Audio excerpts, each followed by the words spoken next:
Sorry if that was super loud, ladies and gentlemen. We're experimenting today for episode 17. And here we are. Welcome.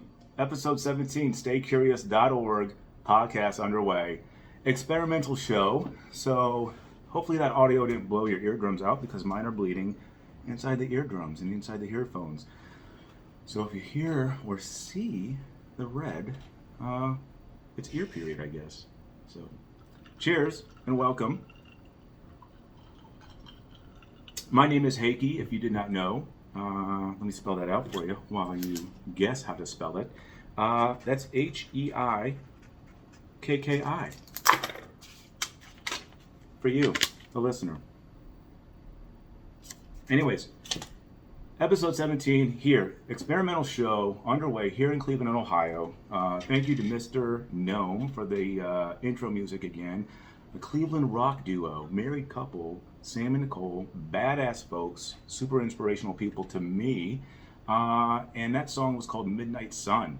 That debuted last year sometime, it looks like in 2020, but no date yet. But check out mrnomusic.com if you like that banger.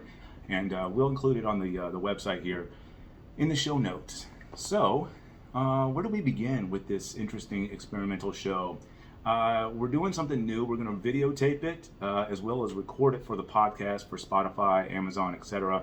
But we're trying to put the video, and I think it's going to be on IGTV, maybe YouTube. I'm not sure. And I don't know if we're going to be doing this regularly or not because, to be honest with you, looking at my head, I mean, look at this big fucking melon. Not very appealing to look at. So the audio is really what we're talking about and what the staycurious.org podcast is. So this might be it, ladies and gentlemen. Enjoy it, laugh at it, make a mockery, and let me know what you think at the website, staycurious.org. But first and foremost, this episode is going to be about who is Stay Curious. And unfortunately, as much as I wanted to stay behind the scenes in meeting the curious people with the DMs and the online presence, I've been asked to share a little bit more about me and kind of introduce the human behind the scenes. And I have to acquiesce, unfortunately, if I want to make this my full-time gig and build a company of therapists and coaches and whatnot to kind of help you kind of think differently and outside the box. So we're going to try to do the video. Apologize for any type of audio discrepancies or anything like that. And hopefully you enjoy it. And I'm trying to focus on you right here. But my OCD is out of off the chains today. So I might be staring out at the river. But I'll come back. Anyways, today's sponsors is brought to you by staycurious.org. That would be me and you. Big up and thank you for all the contributions and the donations this past week or so, in addition to the people that kind of just message and supported the project over the years. It's more about the social currency right now, to kind of build this curious community, if you will, and kind of reach out and connect with you all to kind of get this project off the ground. And I can't give enough thanks to you, whoever you are. Because it's interesting to connect with people and hear what I take as a creative hobby that they are inspiring or have been inspired. So, we're going to keep doing it. And when I say we, it means me, myself, because it's a one-man operation right now. And then you, whoever you are. If you get to see this, you get to listen to it, you stumble across a website, it does not matter. You are you, I am I, and we will do it together. So thank you. In addition to what else we got here, news updates, a couple of them. We have some big things underway. First and foremost, the coloring book. The first phase is here. The first pages are here, and I'm fucking excited. Look at this. Oh yeah, that's Otto. And we got Gigi. Ooh, look at that. This one, Gigi. Check out Devious Donkey Art. He's my homie, Brian Mahoney, from San Diego. He did that. He let me use his artwork. And then this is Finley. Spelling's going to be changed to P-H-I-N-L-E-Y. Little collaborative sponsor, partner out there in Tucson, Miss Jen B Photography. And then we got Socrates, the cat. and then a little, kind of mandala style, all of them. So we're kind of getting the final revisions up, and those are going to be done hopefully in the next day or two, and they're going to be exclusively available on staycurious.org. So make sure you check them out. And those are designed for everybody, not just the kids, but the adults that like to color. And it actually is an inspirational project. Kind of interesting idea how it all came about, because my buddy Brian, he does giraffe art, and at deviousdonkeyart.com, or no .com, just at devious.art. Wait, devious donkey art. Anyways, he has a little boy, and with COVID here, they have to do the parenting and the homeschooling. So he took the idea of like doing the normal academic scholastic stuff, but when Brian is a great artist, and so he and his son Jet were coloring. Like they were take pieces of paper, like and start doing doodles and scratches and sketches each. Then they swap, and then they add to it, and then they swap again, and they start coloring. And that interaction between parent and student, or parent and kid, kind of got me thinking. And this is where the first phase is. We got 5 pages here. They're going to be available online here in the next couple of days. So it's a digital download, so you'll be able to download it if you got a printer. We'll try to look into kind of mailing them to you if you're not an Office Depot and you don't have access to a printer. But yeah, stay tuned. But that's exciting to see, kind of like the concept, talking to Brian, talking to these other collaborative artists, and kind of getting them underway, and kind of see a finished product. I just got the first draft of them last week, or a couple days ago, and it was exciting to kind of see like ideas kind of come into like the physical realm, if you will. So cheers to Brian, cheers to Jen B and Kelsey Backer, if I'm saying that right, who's the artist that's doing all this stuff for me. So thank you, and cheers. What else we got here? Oh shit, this is also exciting.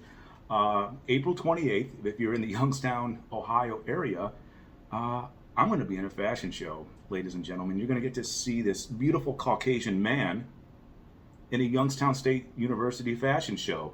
And it's actually for a great cause. The fashion show is called Everybody.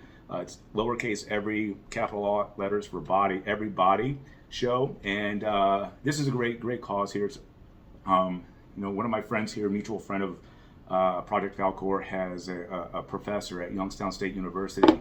And, back in 2012, unfortunately, they lost a student to, I don't know the full story. They lost a student that had body issues. And, I don't know the full story. I'm kind of interviewing, and they're going to be on the podcast here shortly. But, every year they put a fashion show on it, and it's for everybody, transgender, boy, girl, every shape and size. And I think it's a beautiful cause. And I asked to be in the show. I asked them to come on the show. So we're kind of getting that dialed in. So the week of the 19th, they're going to be out here. A couple of students, a couple of the models, and Professor Jennifer Frank, she's going to be out here. So that's interesting, and that's newsworthy, I think, because for me as a male, I don't say I have body issues or whatever, but I like to look good naked, and I probably have an unhinged kind of concept of really what that is. So I'm interested to kind of see and kind of dive in from that type of personality and kind of that type of experience, and to kind of learn from people, from having real life conversations versus just Googling everything. So Everybody Fashion Show, August 28th. Youngstown State University. We're going to be at the Youngstown Amphitheater. So more to come on that. Check out the website, staycurious.org. We'll have news and articles, and kind of share what we can via the gram, and everything else. And what else do we got here? Oh, a quick PSA. This show is all about having fun, making you laugh, and kind of like tickle your curiosity in a good way. Is definitely directed towards mental health, personal growth, and all of that good stuff. So all of the stuff that we have talking about here and on the show is meant to kind of help you grow. And I don't mean grow in terms of collecting experiences or collecting information externally. It means, from you, the person listening. Like you are your own little world, and it's you're part of the bigger process here. So if you have a healthy involvement with yourself, a healthy understanding of the types of curiosity that you go through, the types of, kind of world that we're living in, I think we all will be better off. And so this is the idea behind the project, is to kind of help foster that, help coach that. And it's not a question about one-upmanship. We're all on the same playing field here, ladies and gentlemen. And that's really it for the PSA. So let's see, what else we got here? Yeah, like we can skip all that. We'll do more about the PSA stuff and the mental health coming up here soon and shortly. So this episode number 17, interesting show because, who is staycurious.org? It's me. My name is Heikki, and, I was reluctant to do this show because, like I said, I kind of wanted to be like the Wizard of Oz in a way, like man behind the scenes and clandestine and just kind of like be, pulling the strings behind the scenes. But unfortunately, y'all, you human tubes with teeth want to see at least a human. And so here we are. I'm going to do my best to not fuck this up and turn you off from this project, because that would be a shame, because I am not, believe me, I wake up every day and see myself in the mirror and I'm like, shit, you again? So trust me, I'm going to try to reduce the facial footprint for you and just kind of keep the content going, and hopefully we find someone to kind of host the show once we get the kind of community built and the resources there. So cheers to that again. So who am I? Let's see, where do we begin? There's no notes on this, so I'm going to kind of ad-lib it for 10 minutes and give you hopefully something to giggle about me. But who am I? My name is Heikki Ryan Talika. I was born March 26, 1979, in Spring, Texas. My dad is Finnish. His name is Heikki Talika also, but I am not a junior. He has a different middle name. He was born in Helsinki, Finland. My mother was born in Liverpool, England. And I was made in Texas. So go fucking figure.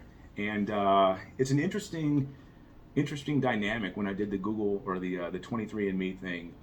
If you cannot tell, I am 100% Caucasian and as basically white as this shirt. So if you just see this logo, this is not tattooed on me. This is just a white t-shirt on a white dude. So enjoy that. And my dad actually came to the States about, I think it was 69 years ago yesterday. So kudos to the captain and his brother Leo, older brother Leo, and his grandparents or his parents. It took them 2 weeks to sail from Helsinki to New York City. And, they landed in New York City and ended up here in Lake County, Ohio. And, that's their story. My dad did the college thing and then gave it the old college try, and then ended up enlisting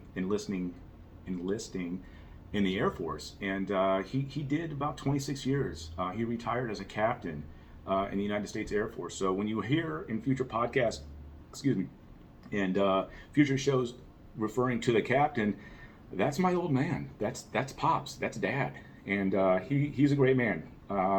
I'm fortunate enough to have both of my parents still in my life, although they are separated. They learned that they are better apart than together. So that's a big, big plus for the two of them. Dad is remarried. He married, his wife's name is Rhonda. So if you're listening, good luck and cheers. You're welcome. And Mama T is the mom. Mom was born in Liverpool, England, and she is a sweetheart. When you hear Mama T, I think she was episode number 3 for the podcast. And Mama T is a sweetheart. She is one of 3. They came from Liverpool, England, and ended up down in Houston, Texas, in Spring, Texas, I guess. And my dad and my mom met in, I think Iceland, maybe. I don't know. To be honest with you, that's sad. But nonetheless, they met and they fornicated 4 times at least, because I am the eldest of 4. I am 42. I just turned 42 March 26th. I am an Aries, and an Aries 1 to be exact. So that is actually interesting. I do dig into the astrology, and if you're looking for any type of kind of depth of astrology besides knowing your sun sign, check out The Pattern. The Pattern is a great app. You need to know your birth time, and you can kind of like get a real kind of sense of where you are, because I do kind of think the astrology aspect is interesting. It's fun social currency, and you can learn a lot from it in that realm. But yeah, so I am the eldest of four, and I have a sister, Maya, who is 18 months younger than I am. She is married and based in Alexandria, D.C., or Alexandria, Virginia. She's a sweetheart also. Growing up, she thought she was the elder and older than I was, and it chapped her ass knowing that I was. She acted like she was older than I was, and once or twice she did kick my ass, and I don't fuck with that anymore. So she's a genius. She's a smarty pants.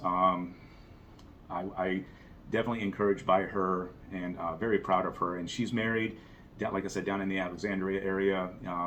She has a little 3-year-old daughter, and she is expecting in June or July. And her better half, David, is a very cool guy, very smart guy. Legal background. He's actually based in D.C. He is the bureau chief for the Sinclair Group. So when you're watching the news, he is like one of the guys up behind the scenes that is like dictating what you get to see. So conspiracy theories or not, there are those jobs, and there are those people out there. And my sister is married to one of them. So if I can get this show to her to get to him, maybe we can kind of wake everybody up and tickle everybody's curiosity together. How about it, David? You down?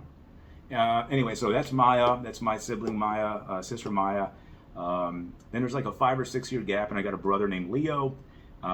He's a G. He's Mr. Peepers, if you will, and he's my dude. I love my brother. He's special, and he and I rap once in a while, and he's got a girlfriend.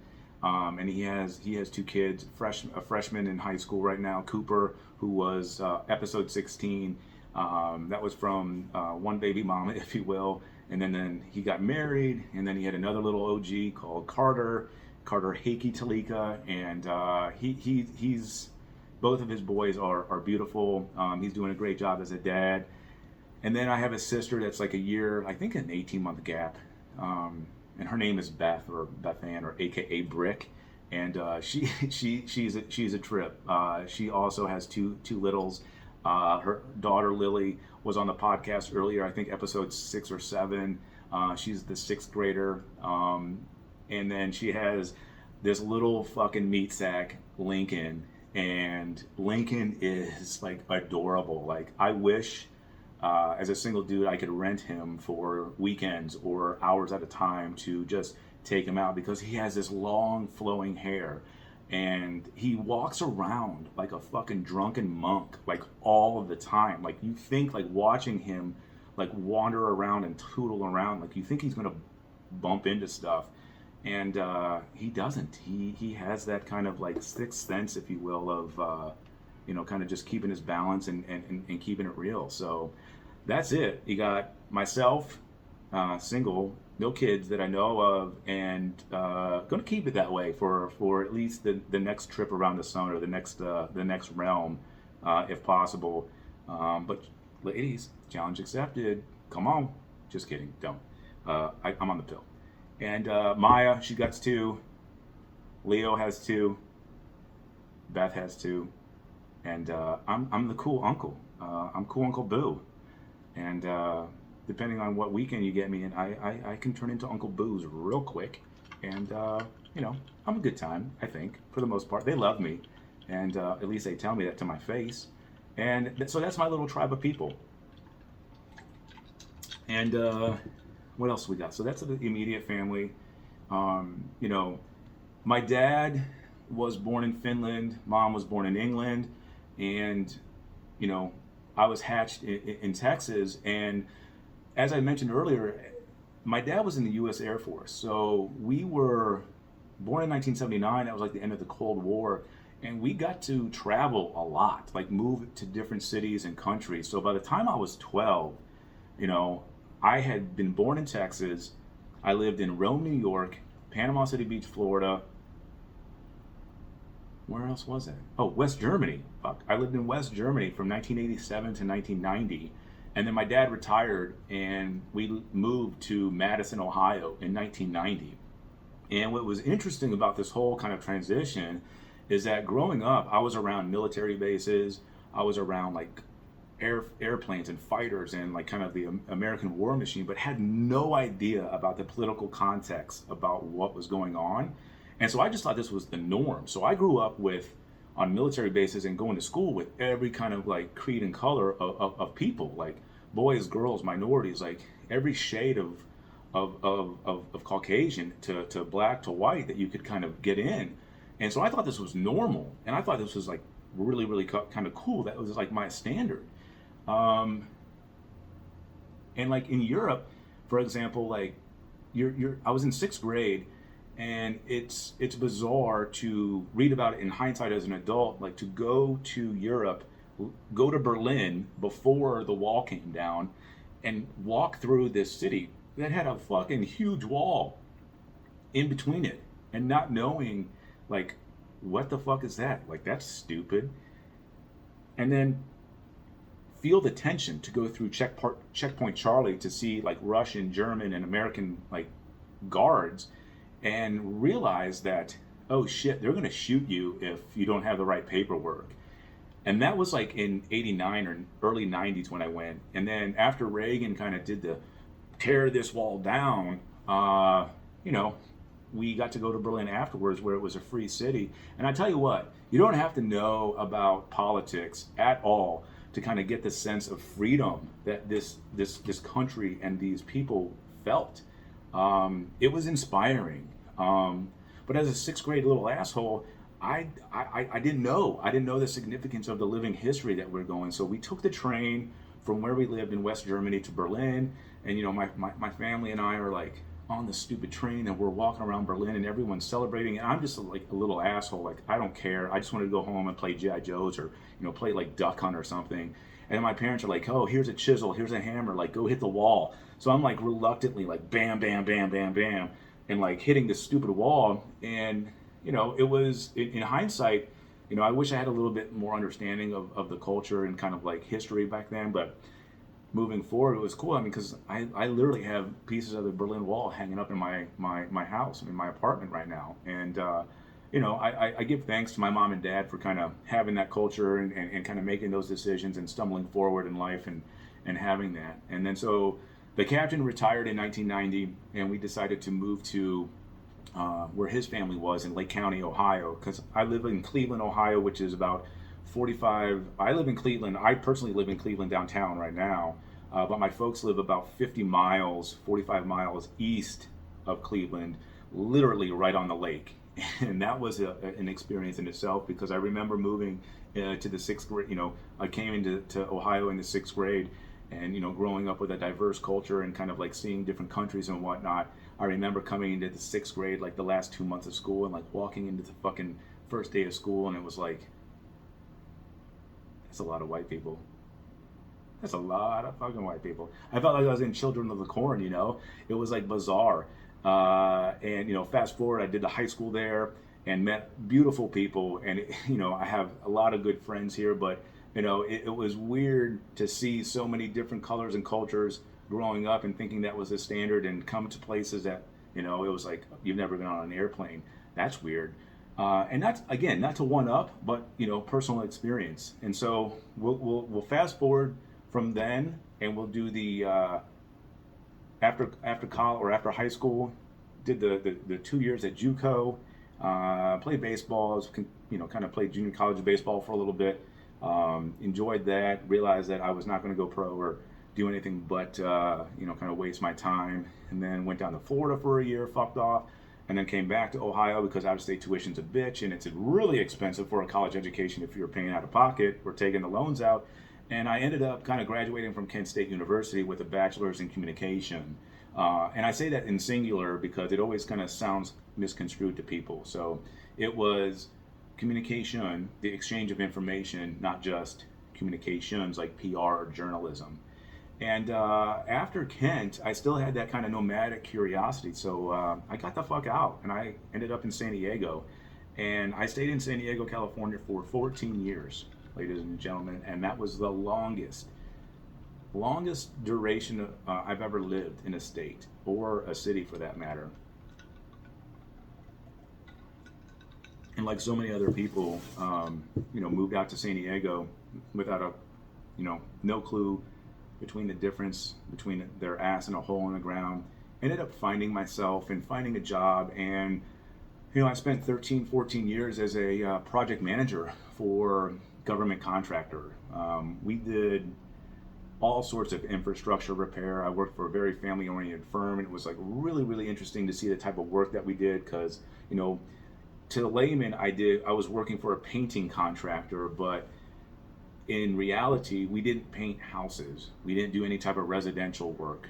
We did bridges. We did water treatment tanks. We did water tanks, sewer treatment plants. All of the stuff about like how you get water to Southern California was, the projects and the type of projects that we worked on. So I worked with the Navy, I worked with the Army Corps of Engineers and all these type of different like kind of government agencies. And kind of that's where I spent 13 years as a project manager. So, that's kind of where this project, I took that skill set, that set of Legos and, started tinkering around with this a few years ago. And ultimately this is where I'm at. Like I respect the trades, I respect construction. I think there's, kind of an undermining there in terms of, being able to make a living in that type of industry. And working from it from the management perspective really did give me, kind of like clarity on how important that type of work is. So, we'll approach that in future shows about the importance of trades, the importance of being able to work with your hand and have a physical skill set versus just kind of being a manager, if you will. And we'll dive deep into that later on. But, I spent 14 years in San Diego, met beautiful people, saw beautiful things, and, basically enjoyed it. It was a beautiful time there. And, the last few years, though, being professionally broke, even though I was making really good money, it kind of like it was soul crushing because I didn't really have any type of, kind of emotional need to be there besides just having good food and being able to play golf every day. Like golf is my jam. If you did not know that, like golf is my yoga. Like that's the one thing about being in Cleveland that sucks a bag of wings is that like I love golf and I can only play like a handful of months, and then I'm like going to Top Golf or like getting on Tiger Woods, like kind of video games, all that other bullshit or golf simulators. But the last few years is really where kind of I started tinkering and planning about what I wanted to do and kind of taking ownership of my life and being involved in it versus just going through the motions. And so, I as reluctant as I am to share about myself, this is kind of the part of the story, part of my life where I do kind of take pride in, and I am proud to kind of share this because when I turned 40 a few years ago, I was living in a beautiful house, renting a beautiful house. I had the life, I had the job, but that soul quenching kind of enjoyment of really waking up every day and having passion and executing and loving my life, I was just performing it. And so staycurious.org was already born. It was up and away. It was in the creative side project, if you will. And, being into mental health, I've seen the therapist for 8 years. I definitely believe in personal health, fitness, not just physically, but mental fitness, if you will. And so I had been tinkering around with this project for a while, but I was just over San Diego. So I made, for my 40th birthday, like I said, in March, I decided to move out of my house. I had all my family members come out, and some surprise guests actually for a week, leading up to my birthday. So I had the last week, and I had already talked to my homeowner about she would say she was selling the house in 13 years in San Diego. It's like, well, I was already working remote pre-pandemic, so that was actually in my favor. And I ended up deciding, back in late 2018 that I was going to move the following year in my birthday. And so my family came out for the week, and on March 27th, the last day, my mom, I kissed Mama T goodbye, and I didn't really tell everybody what I was doing yet, but they had some ideas at what were happening. And I took my mom to the airport, dropped her off, and I spent the next 3 days purging my house, ladies and gentlemen. Like, I legitimately got a storage unit. I saved my golf clubs, the artwork that I enjoyed looking at, and some clothes. And I got rid of everything. Call it a midlife crisis, call it planning, call it whatever the fuck you need to. But it was designed 3 months in prior to that. And I legitimately spent 3 days just purging my house. I mean, beds, couches, everything. It was beautiful. It was liberating. And on March 30th, on March 31st, I walked out of that house with a 5x5 storage unit, with my personal possessions, what I thought were, what I barely needed to get by. And I had a bag of clothes, my laptop, 2 weeks worth of clothes in a big duffel bag, and a laptop. And I walked out of that house, locked it up with really no idea where the hell I was going, except, there's hotels everywhere. And I ended up staying in San Diego down in this place called Point Loma, at the Pearl Hotel. It's this like old school, like 1970s vibe hotel, and it was dope. I spent like 2 weeks there, like living like in a hotel, like kind of just figuring out what I was gonna do. And I spent the rest of 2019 bouncing in and out of San Diego. So from March, or the end of April, or end of March to Christmas, I was only in San Diego about half that time. So, I came to Ohio for a little bit, then I went back to San Diego, then I came back to Ohio, then I was in DC, then went back to San Diego. And, I had talked to a couple of like really core friends of mine, my tribe of folks that I had out there. And, a beautiful couple friend of mine, Alex and Ariel, they had a spare room in their townhouse. And they said, hey, if you're going to be bouncing back and forth, you're more than welcome to stay here. We worked out a very solid deal in terms of, being able to just pay rent when I was there for that year. And, that was honestly probably one of the coolest years I've ever had in my life, because, when you get to the point of wanting to change, you might have that individual desire, but when you don't have people supporting it and championing for you, it becomes very, very difficult. And I was very, very fortunate to have friends like that kind of stepped up, supported me, not just verbally and kind of, over the phone and via text messages, but they legitimately supported me and offered. And, there's other folks that, along the way that kind of supported that journey. But it was an interesting year. So 2019, I was like, I'm going to spend the rest of the year, plotting new cities. So I saw DC, I saw Boston, I saw Cleveland multiple times, obviously. And so the whole time I'm kind of like taking a look and like, oh, I could do the remote thing, I can do this, I could do that. And then come November of 2019, I left Thanksgiving Day. I came to Cleveland for about 7 or 8 days. Then I was in DC.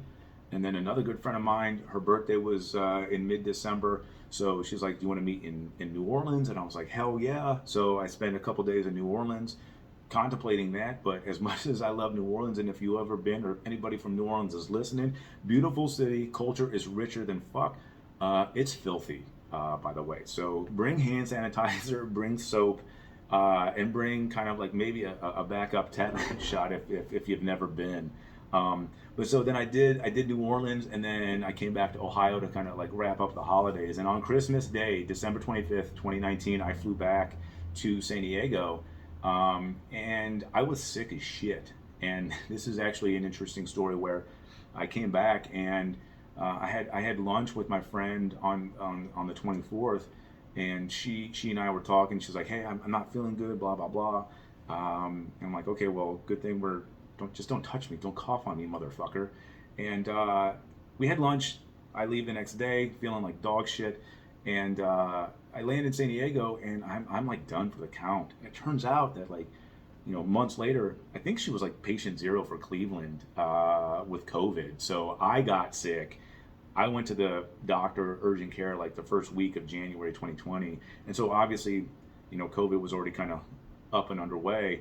But they're like, you're sick. You have flu-like symptoms, but we can't give you anything. So they gave me Tamiflu and all that other bullshit, and that was it. But anyways, I'm down for the count for a few weeks in January, and so I typically around my birthday over these last few years kind of give myself a year contract. Like that's my New Year's. That's my, everybody's this new year, new me bullshit on January 1st, December 31st, and that's great. If that's your calendar, kind of milestone for you, that's you, boo. You do you. I personally get on with my birthday because it's more special, it's more intimate. So I decided to spend 40 traveling, finding new cities. I decided on Cleveland, and so I signed a year lease here in Cleveland, and was doing the nomadic thing, remote work for my company. And the plan was to be bi-coastal, like 2 weeks here, 2 weeks back and forth. And my company wasn't none the wiser because I was getting shit done and making them a lot of money, like a lot of money. Like I worked on a painting project, painting Coronado Bay Bridge. That was $16.5 million to paint a third of it. And if you ever been to San Diego, if you got your Google machine in front of you, Google Coronado Bay Bridge and look at the middle of that fucker. Like we painted over 500,000 square feet. And if you look at that bridge, it's 200 feet above the water. And we got that shit done 6 months ahead of time. And we made, I don't know how to say this, a fuck ton of money. Like a fuck ton. It was a lot. Like 30% profit on ultimately what was a $20 million job with change orders and all, all these add-ons. And, we made money, but that, that's another podcast perhaps. Like that job took a lot of life out of me and kind of put me in this position of where I'm at, kind of, reinventing myself and kind of trying to figure out what's next because, as great as it was to have that type of job, it was difficult to wake up every day, work 10, 11 hours a day, endure a job, manage 25 people, make sure they go home safe, make sure they go home to their families with all their 10 toes and 10 fingers and, being able to come back to work, manage a big project like that. The bridge is basically the backbone of San Diego's, like every type of fucking news channels there's got San Diego Coronado Bay Bridge in the background, dealing with the Coast Guard, dealing with the state, dealing with all these kind of key stakeholders, which is tough. But what is also tough is that I saw fucking 3 people jump off that bridge. And to see someone legitimately jump off of a bridge, like seeing someone looking in the eyes and 60 feet away disappear and become a human piñata, that will fuck you up. No job is worth that, unfortunately. And I understand that's part of life, but that started tinkering around in my head and kind of put these things in motion to start living on my own terms versus just for a paycheck. And, more on that later, but, fast forward to where I was, in Cleveland, I was back and forth and the pandemic was starting to get really, really gnarly. So I signed a lease in Cleveland in February of 2020, was here for 2 weeks, came back to San Diego, and then came back to Cleveland like 3 days before the state shut down. And that was weird because I was hesitant to travel. Italy had just shut down, Coachella was postponed, South by Southwest was closed, and that was it. I called my family, I'm like, look, this is weird. The country, the planet is getting ready to shut down. Do you think I should come back or do you think I should stay here? And, after some debate, I decided to come back. And it was weird. I came back. My apartment was empty as fuck. My truck was still in San Diego. And 3 days later, my mom and I are out for, on a Sunday, fun day, trying to, like, just get a piece of furniture besides, like, bar stools in my apartment. And the governor shut the state down. And I told my mom, I was like, I told you. Like, And that was the beginning of the fucking 2-week hiatus, the 2-week lockdown, and here we are a year later, finally restrictions are coming up. But this past year was beyond, how do you say it? Introspective. So many things have happened. The world shut down. I'm stuck in Cleveland in like the first 60 to 70 days of quarantine in an apartment with a stack of books, a laptop, and two stools.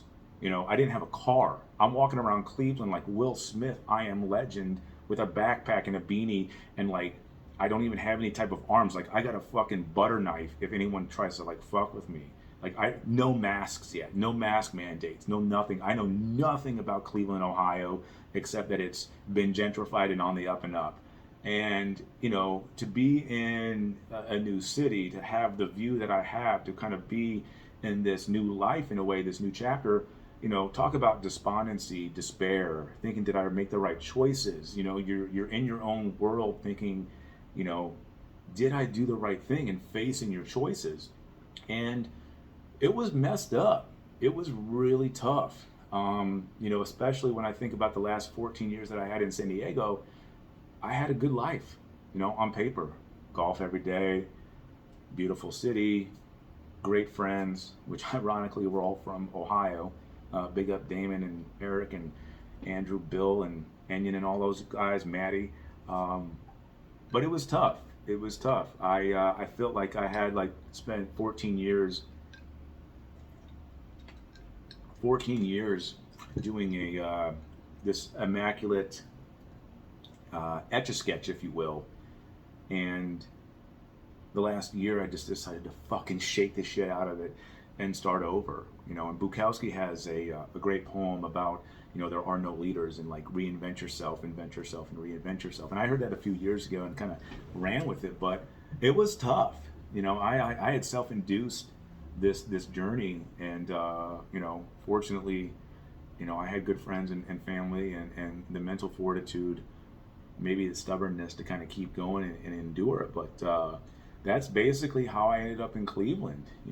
Here I am a year after the pandemic, and Lord knows who else has endured such challenges and hardships. And I'm very humbled to have the resources and the support to kind of like be in the situation. It is tough still being in a new city. It's like kind of coming out of being grounded. Like you're like, oh shit, can I go do this? And it's still new to me, and it's weird being here in Cleveland because as much love as I got for Cleveland, there's this parochial view here where everybody assumes that you're from here, so they speak to you when I ask, well, where is that? Have you been here? They automatically assume that where the landmarks are, and it's like I might as well be in Boston. I might as well be in Philadelphia. Like I'm Googling everything, like just to fucking go down and get like happy hour. Like I have to like use Google Maps. And so yeah, that's it. That's me in a nutshell, ladies and gentlemen. Obviously, there's more there, but that's my journey to here, and that's it. I mean, there's more to it. It's been a great journey this past year, and I'm gonna start writing hopefully and kind of sharing with y'all on the podcast and kind of blogging in the curious chronicles of my journey. And sharing that, because it does take a special person and a dedication to keep going. It's very easy to perform your own life and kind of like just go through the motions, but we're all on a one-way trip to oblivion, ladies and gentlemen, and unless you are committed to that curious about how your life is going to like turn out, curious about like how involved do you want to get, how honest do you really want to be, like do you really want to face the truth, or do you just want to kind of like catch a glimpse at it and turn cheek? And that's not meant to be disrespectful towards anybody where they're at in their own journey. It's meant to be inspirational, motivational, hopefully, and kind of if you're into it, you're into it. If not, we'll see you on the other side. So that's it. That's enough about me. I feel dumb, to be honest with you. talking about myself so much. I was hoping to kind of get my homie on here and kind of do a Q&A, kind of like a self-introspective like interview. But you know, it's tough to kind of get those type of people here. I guess I have no friends, so if you're listening, thank you. And that's it. Other than that, we got a lot of work for the podcast, a lot of work for the brand coming up. Like I said, the pages, these things are going to be fun. I'm excited to share. We're going to have stories with all these characters coming back in the next week or so. We're going to show you characters, give you backstories. Hopefully, if the feedback is there, do a full blown coloring book, if you will, and kind of keep it for the all involved, not just kiddies or for the adults, but just for the curious, if you will, and kind of get everybody involved. There's going to be more sets coming. Hopefully do a kids book by the end of summer, the next month or so. A lot more stuff, a lot more writing. There's going to be a lot more writing from me personally. And again, if you come to the website, staycurious.org, go to the read section, and there's going to be curated content, which is basically articles that I think are relevant to, you know, fostering your own mental health, your growth, and inspirational. No comments, just sharing. It's kind of like Evernote or Google Keep. And then there's the Curious Chronicles, which are my kind of more content driven and more kind of commentary driven. So there'll be a little bit more about me with that. So looking forward to sharing with you. And again, thank you so much. If you've made it this far, we're into, I think, 47 minutes. And apologies if the audio was garbage. I did not anticipate doing a visual show, and we're going to stick to the audio only and keeping it simple. And what else? Other than that, big thanks. Please visit the website, staycurious.org. Oh, shameless promo. If you want to support this project and you need your little tickle or your little reminder of kind of keep asking questions, we got the bands, they got the website on it. It's a simple business card. I don't know if you can see that. Is it horrible? We got decals, a little holographic decal for you. And we got the simple, the thinker. That's the thinker. That's Otto. So, again, we're going to have more to come. Thank you so much for listening. And it was fun. And we get used to the audio because we're not going to be doing the visual. Not much. Not many times. So enjoy the day. The weekend is coming. Ask questions. Have fun. Go explore. And until next time, have fun.